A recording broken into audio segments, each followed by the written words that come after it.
posso parlare di un primo paesino, mamma era solutrice, papà era militare. Posso dire che i 10 primi anni a mezzo di linea non c'era mica. Il primo paese dove ho un bel ricordo è Alando. In Alando aveva 5 anni, non c'era mica lume il gas, mica acqua in giù. Per noi era vero, per i più maggiori la so.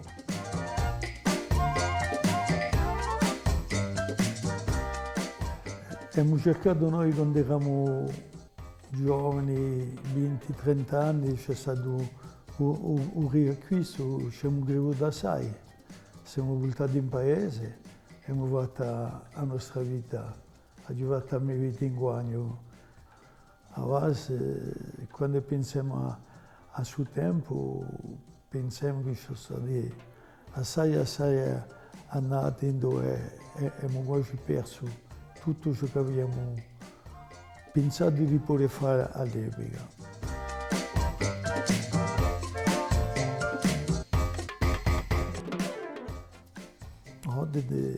Ti sei voltato in paese, dove arrivati i miei figlioli di una maniera che cambiava, dice che l'avevano potuto campare in città, dunque malgrado a strasera di tutti sono andati passati in paese perché c'era tutto a rifare. Ma sarebbe troppo lunga a raccontare, sono stati belli anni di lotta e di campare.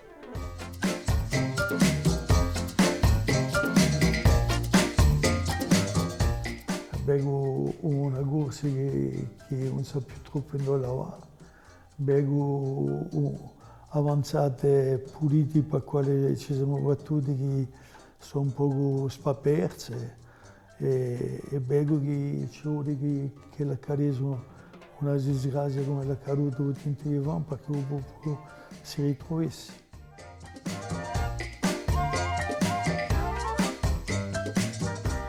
Ti verrà che gioventù la bene sei tu, tocca a te di fare. Ti verrà di noi che Dio fate farà e poi da bambino da destino. E contro quello so veramente se si può fare qualcosa.